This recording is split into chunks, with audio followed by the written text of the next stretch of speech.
Good evening students. இப்போ நம்ம என்ன பார்க்க போகிறோம்னா அட்டாமிக் ஸ்ட்ரக்சரில் என்னென்ன ஃபார்முலாஸ் இருக்குது அப்படின்றத நம்ம டிஸ்கஸ் பண்ண போகிறோம். ஸோ ஃபஸ்ட்டு வந்து ரூதர்ஃபோர்டு மாடல் ஆஃப் ஆட்டம்ஸ் அப்படின்னு இருக்கும்போது ரூதர்ஃபோர்டு மாடல் ஆஃப் ஆட்டமில் வந்து Rn is equal to R0 A power 1/3. So ரேடியஸை கால்குலேட் பண்ணுறதுக்காக ரூதர்ஃபோர்டு கொடுத்த formula Rn is equal to R0 A power 1/3. இங்கே R0 அப்படின்றது வந்து standard value 1.33 into 10 to the power minus 13 centimetres. இங்கே ஏன்றது நமக்கு தெரியும் மாஸ் நம்பர், ஆர்ன்றது வந்து ரேடியஸ் ஆஃப் நியூக்ளியஸ். இது வந்து ஃபஸ்ட்டு ரூதர்ஃபோர்டு ரேடியஸை கால்குலேட் பண்ணுறதுக்காக கொடுத்த ஃபார்முலா. ரெண்டாவது போர்ஸ் அட்டாமிக் மாடல்ஸில் வந்து நிறைய இருக்குது. இதில் வந்து ஆங்குலர் மொமெண்டத்தை கால்குலேட் பண்ணாக்கா mr is equal to nh divided by 2π. இந்த h/2π வந்து ஷார்ட்டாக ரெப்ரசன்ட் பண்ணால் h கிராஸ் அப்படின்னு சொல்லுவாங்க. ஸோ அந்த h/2πக்கு பதிலாக நம்ம என்ன பண்ணோம்னா h கிராஸ்ன்னு சப்ஸ்டியூட் பண்ணோம்னா mvr is equal to nh cross அப்படின்ற ஃபார்முலா வரும். இது ஆங்குலர் மொமெண்டத்தை கால்குலேட் பண்ணுறதுக்கான ஃபார்முலா. அடுத்து ரேடியஸை கால்குலேட் பண்ணுறதுக்கு ஒரு ஃபார்முலா கொடுத்துருக்காரு போர்ஸு.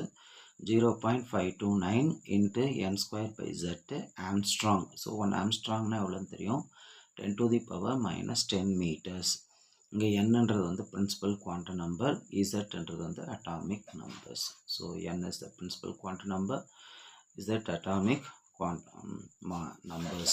ஸோ நெக்ஸ்ட் வந்து வெலாசிட்டி கால்குலேட் பண்ணுறதுக்கு போர்ஸ் ஒரு ஃபார்முலா கொடுத்துருக்காரு. So velocity v equal to 2.188 into 10 to the power 6 z/n metre per second. எப்போவுமே வெலாசிட்டி வந்து என்ன யூனிட்டில் இருக்குன்னா மீட்டர் பர் செகண்டில் இருக்கும்.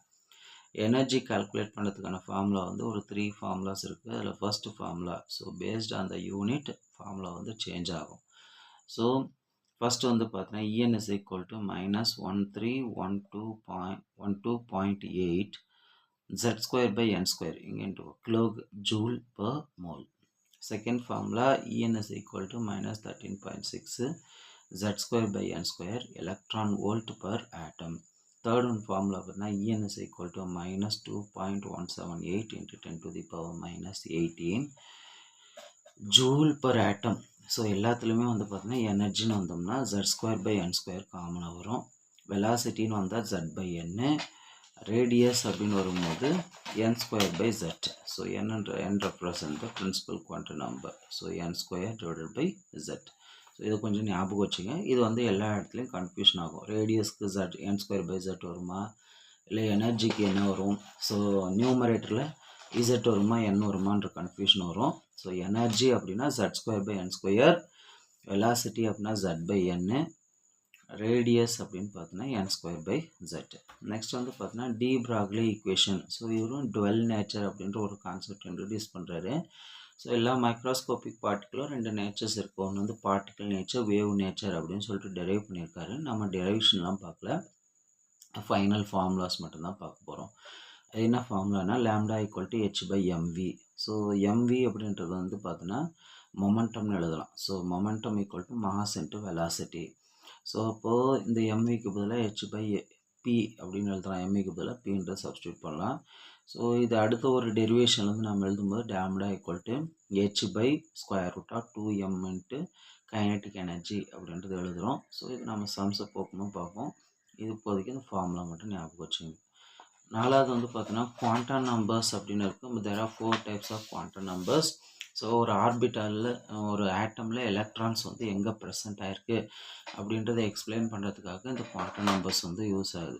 ஸோ ஃபஸ்ட்டு குவாண்டம் நம்பர்ஸ் வந்து பார்த்தீங்கன்னா பிரின்சிபல் குவாண்டம் நம்பர்ஸ். இந்த பிரின்சிபல் குவாண்டம் நம்பர்ஸ் யார் இன்ட்ரடியூஸ் பண்ணார் அப்படின்னு பார்த்தீங்கன்னா போர் அப்படின்றவர். ஸோ இது என்ன இண்டிகேட்ஸ் பண்ணுது பார்த்தீங்கன்னா size and energy of the orbit. So ரேடியஸை எக்ஸ்பிளைன் பண்ணுறது. இதில் வந்து நமக்கு என்னென்ன ஃபார்முலாஸ் தெரிஞ்சுக்கணும் அப்படின்னு பார்த்தீங்கன்னா total number of electron in orbit.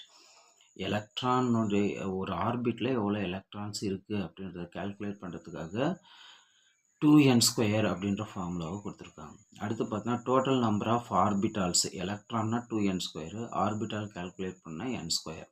அடுத்து total number of subshell in an orbit. ஒரு ஆர்பிட்டில் எத்தனை சப்ஷெல் இருக்கும் அப்படின்னு பார்த்தீங்கன்னா n அப்படின்றத கொடுத்துருக்காங்க. ஸோ இது என்னன்னா என்ன அப்படின்னு பார்த்தீங்கன்னா n = 1ன்னா நமக்கு எல்லாமே தெரியும் கே ஷெல்லு, n = 2னா எல் ஷெல்லு, n = 3னா எம் ஷெல்லு, n = 4னா என் ஷெல். ஸோ இப்போ நம்ம கே ஷெல்ல எவ்வளோ எலக்ட்ரான்ஸ் இருக்குது அப்படின்னு பார்த்தோன்னாக்கா 2 இன்ட்டு கேக்கு கேனாக்கா என் வேல்யூ 1 1 ஸ்கொயர்னு சப்ஸ்டியூட் பண்ணோன்னாக்கா 2. அப்போ எலக்ட்ரான்ஸ் வந்து 2 எலக்ட்ரான்ஸ் ஃபர்ஸ்ட் ஆர்பிட்டலில் 2 எலக்ட்ரான்ஸ் இருக்குது. ஸோ இந்த மாதிரி கால்குலேட் பண்ணுறதுக்கு இந்த ஃபார்முலா முக்கியம். இதுலேருந்து கொஸ்டின்ஸும் வந்து அதிகமாக கேட்பாங்க. அடுத்து வந்து பார்த்தீங்கன்னாக்கா அசிமத்தல் குவாண்டம் நம்பர்ஸ். இந்த அசிமத்தல் குவாண்டம் நம்பர்ஸ்க்கு நிறைய நேம் இருக்குது. செகண்டரி குவாண்டம் நம்பர்ஸ்னு சொல்லலாம், இல்லை ஆங்குலர் மொமெண்டம் நம்பர்னு சொல்லலாம், இல்லை சப்ஸ்டேட்டரி குவாண்டம் நம்பர்ஸ். ஸோ இந்த அசிமத்தல் குவாண்டம் நம்பர்ஸ் வந்து மொத்தம் 4 டைப்பில் எக்ஸ்பிளைன் பண்ணாங்க. இது யார் சொன்னா அப்படின்னு பார்த்தோன்னா சாமர்ஃபீல்ட் அப்படின்றவர் சொன்னார். என்ன இண்டிகேட் பண்ணதுன்னா சப்ஷெல் இல்லைனா சப் ஆர்பிட் அப்படின்னு சொல்லுவோம். இதோட வேல்யூஸ் வந்து எங்கேருந்து எங்கே போகும் அப்படின்னு பார்த்தோன்னா 0லேருந்து n-1 வரையும் போகும். இப்போது 0வாக இருந்தால் அது வந்து எஸ் ஆர்பிட்டால். இந்த எஸ் ஆர்பிட்டாலுடைய ஷேப் வந்து ஸ்பெரிக்கல் ஷேப்பு. L = 1னா பி ஆர்பிட்டால், அது வந்து டம்பிள் ஷேப்பில் இருக்குது.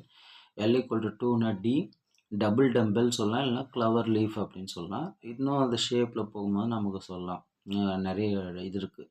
Along the access, in between the access, டிஇசட் square, ஒவ்வொரு ஆர்பிட்டால்ஸும் ஒவ்வொரு ஷேப்பில் இருக்கும். ஸோ ஜென்ரலாக சொல்லணும்னா டபுள் டம்பிள் இல்லைனா ஃப்ளவர் லீஃப் ஷேப் அப்படின்னு. ஸோ L = 3னாக்கா அது வந்து காம்ப்ளெக்ஸ் நம்பராக இருக்கும், இல்லைனா ட்ரிபிள் டம்பிள் அப்படின்னு சொல்லிட்டு சொல்லலாம். ஸோ மூணாவது வந்து பார்த்தோன்னாக்கா இதில் என்னென்ன ஃபார்முலாஸ் இருக்குது அப்படின்னு பார்த்தோன்னா இந்த சப்ஷெல்லில் எவ்வளோ எலக்ட்ரான்ஸ் இருக்குது அப்படின்னு கால்குலேட் பண்ணால் 2 × 2l + 1. இந்த எல்ன்றது வந்து நம்ம ஏற்கனவே பார்த்தோம். L = 0னா எஸ் ஆர்பிட்டால், L = 1னா பி ஆர்பிட்டால், L = 2னா டி ஆர்பிட்டால், L = 3னா எஃப் ஆர்பிட்டால்ஸ். ஸோ இங்கே எஃப் ஆர்பிட்டால் கால்குலேட் பண்ணோம்னாக்கா எல் வேல்யூ 3ன்னு சப்ஸ்டியூட் பண்ணோம்னா நமக்கு 14 எலக்ட்ரான்ஸ் வரும். அடுத்து பார்த்தோன்னா டோட்டல் நம்பர் ஆஃப் ஆர்பிட்டால்ஸ் என்ன ஸோ ஒரு ஆர்பிட்டால் எவ்வளோ இருக்குது அப்படின்னு பார்த்தா 2l + 1.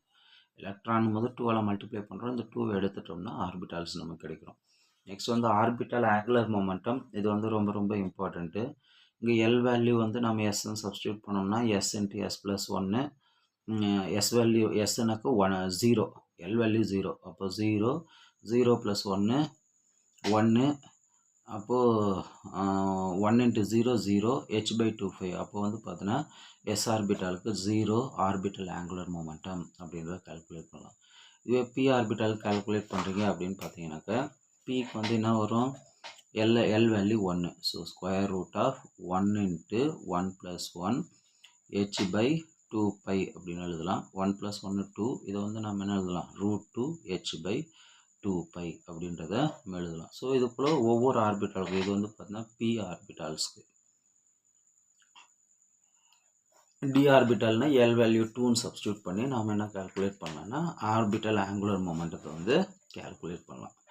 ஸோ இது வந்து எல்லா இதுலேயும் வந்து கேட்பாங்க. இந்த ஃபார்முலா ஞாபகம் வச்சுக்கோங்க. Orbital angular momentum = L × L + 1 h/2π. Third one வந்து பார்த்தீங்கன்னா மேக்னெட்டிக் குவாண்டம் நம்பர்ஸ். இது யார், லிண்டே அப்படின்றவர் சொல்லியிருக்காரு. இது என்ன இண்டிகேட்ஸ் பண்ணுதுன்னா ஓரியன்டேஷன் ஆஃப் ஆர்பிட்டால். வேல்யூஸ் வந்து பார்த்தீங்கன்னா -Lலேருந்து 0 + L வரைக்கும். இப்போ எல் வேல்யூ 0னாக்கா ஒரே ஒரு ஆர்பிட்டால்ஸ் இருக்கும். எல் வேல்யூ 1னாக்கா -1 0 + 1 3 ஆர்பிட்டால்ஸு. எல் வேல்யூ 2னாக்கா -2 -1 0 +1 +2. ஸோ அப்போ 5 ஆர்பிட்டால்ஸ் வந்து இருக்கும் அப்படின்னு சொல்லுவோம். அடுத்து வந்து பார்த்தீங்கன்னா ஸ்பின் குவாண்டம் நம்பர்ஸ். இது யார் சொல்கிறா அப்படின்னு பார்த்தீங்கன்னா உல்லன்பர்க் அண்ட் கோல்ட்ஸ்மித் அப்படின்னு சொல்கிறாரு. ஸோ இது இதில் வந்து 2 வேல்யூஸ் இருக்கும். ஒன்று +12, ரெண்டாவது வந்து -12. +12னா அப்போர்ட் டைரக்ஷன், -12னா டவுன்வர்ட் டைரக்ஷன். ஸோ அப்போர்ட் டைரக்ஷனா கிளாக் வைஸு, டவுன்வர்ட் டைரக்ஷனா anti clockwise. Spin angular மொமெண்டத்தை கால்குலேட் பண்ணுறதுக்கும் ஃபார்முலா இருக்கும். √s × s + 1 h/2π அப்படின்னு சொல்லுவோம். அடுத்த ஒரு டாபிக் வந்து பார்த்தீங்கன்னா uncertainty principles. Heisenberg uncertainty principle. இந்த Heisenberg uncertainty principle formula ΔX × ΔP ≥ h/4π அப்படின்னு சொல்கிறோம். அடுத்து பார்த்தோன்னாக்கா இந்த பின்றது மொமெண்டத்தை வந்து நம்ம எப்படி எழுதலாம், மாஸ் × வெலாசிட்டின்னு எழுதலாம். இப்போ இந்த ஈக்குவேஷன் எப்படி சேஞ்ச் பண்ணலாம்னா ΔX × mass × change in velocity, that is uncertainty in velocity ≥ h/4π. இங்கே ΔXன்றது uncertainty in position, ΔP வந்து uncertainty in momentum, ΔV uncertainty in velocity, mன்றது வந்து பார்த்தீங்கன்னா microscopic particles, mass of microscopic particles. இதில் இன்னொரு விஷயம் என்ன அப்படின்னு பார்த்தோன்னா இந்த ஹெச் வேல்யூன்றது வந்து பிளாங்க் கான்ஸ்டன்ட் சொல்லுவோம். அது வேல்யூ வந்து பார்த்தீங்கன்னா 6.626 × 10⁻⁻34 kg/m² second inverse அப்படின்னு சொல்லுவோம். இப்போ இந்த h/45 இது எல்லாமே கான்ஸ்டன்ட்டு. ஸோ h/45 வேல்யூ அப்படின்னு எடுத்தீங்கன்னாக்க 6.626 into 10 to the power minus 34 divided by 4 into 3.14. So இது ஆல்மோஸ்ட் சிமிலராக பண்ணால் 4 3s are 12, இங்கே 6.6ன்னு இருக்குது. அப்போ வந்து 0.5 வேல்யூஸில் இருக்கும்.